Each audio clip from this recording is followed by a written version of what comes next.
আসসালামু আলাইকুম গাইস, কেমন আছো? আশা করি সবাই ভালো আছো।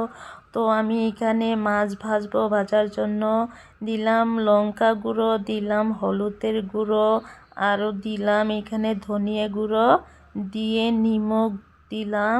দিয়ে এটাকে সুন্দর করে হাত দিয়ে মাখিয়ে নিব। দেখতে থাকো কত সুন্দর করে মাখাচ্ছি, হালকাভাবে মাখিয়ে তারপর তোমাদেরকে আমি দেখাবো মাখানো হয়ে গেলে। আর গাইস, তোমরা কেমন আছো আমাকে কমেন্টে জানিয়ে দিও। এই দেখো গাইস, আমার মাছটা মাখানো হয়ে গেছে। এবার আমি কি করব, মাছগুলোকে ভেজে নিব। ভাজার জন্য তাওয়াতে দিয়ে দিয়েছি তেল।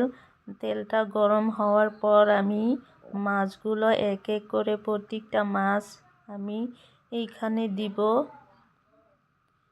এই দুইটা দিলাম, আরও সবগুলোই এইখানে দিব। আর গাইস, অবশ্যই তাওয়াটা গরম করে নেবেন। তেলটা গরম হলে মাছ উল্টাতে কোনো অসুবিধা হয় না, ভাঙবেও না, কিচ্ছু হবে না, সুন্দরভাবে মাছটা উল্টানো পাল্টানো হয়ে যাবে।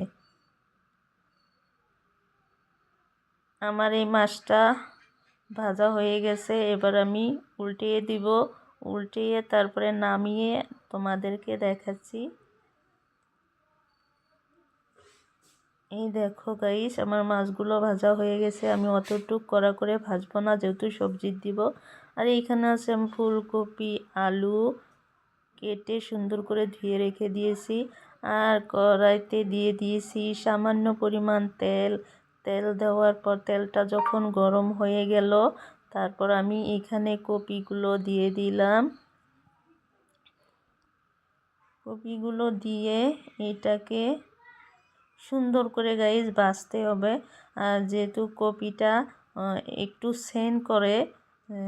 সেনের জন্য এটাকে যদি ভেজে নেওয়া যায় তাহলে খেতে অসাধারণ মজা হয়, সেন্টটা থাকে না।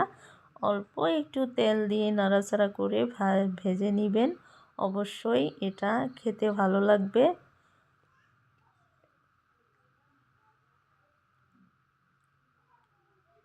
আর একটু দিয়ে দিব এখানে নিমকটা দিলে যেহেতু কপিটা পানিটা ছেড়ে দিবে, সুন্দর করে নেড়ে ছেড়ে তারপর আমি এখানে লঙ্কা গুঁড়ো নিয়েছি, নিমক নিয়েছি, ধনিয়া গুঁড়ো আর হলুদের গুঁড়ো।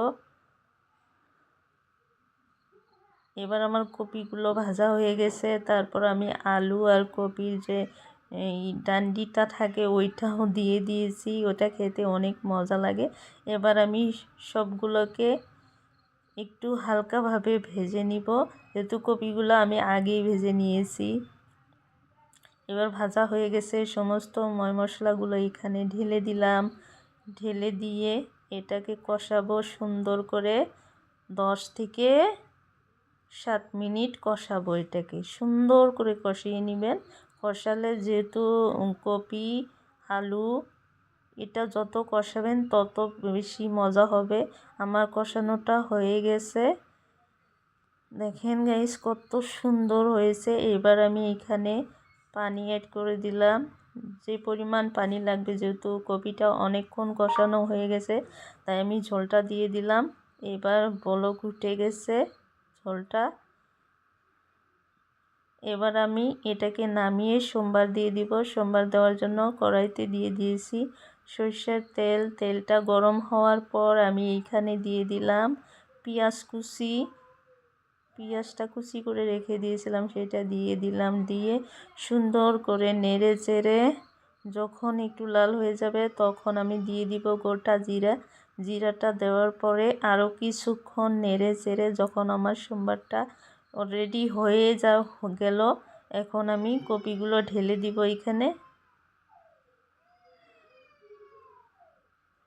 দেখো গাইস কত সুন্দর হয়েছে। দিয়ে দিলাম আমি জিরের গুঁড়ো। দিয়ে তারপর আমি যে মাছগুলো ভেজে রেখেছিলাম এক এক করে প্রতিটা মাছ আমি এখানে দিয়ে দিব।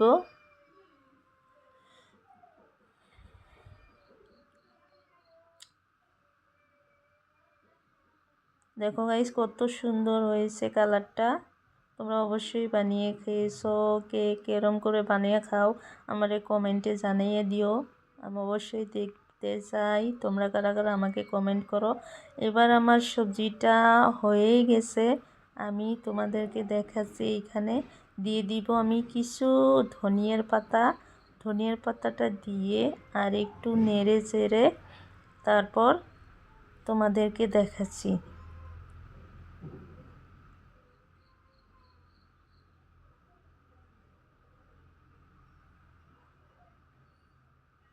দেখো গাইস কত সুন্দর হয়েছে। এবার আমার সবজিটা অলরেডি হয়ে গেছে। দেখো তোমাদেরকে গরম গরম দেখাচ্ছি, যেহেতু ধোয়া উঠছে এখান থেকে। এইটা যদি গরম ভাতের সঙ্গে শীতের দিন খেতে পারো, অসাধারণ মজা হয়। তোমরা অবশ্যই বানিয়ে খাবে আর আমার পাশে থাকবে। চ্যানেলটাকে সাবস্ক্রাইব, লাইক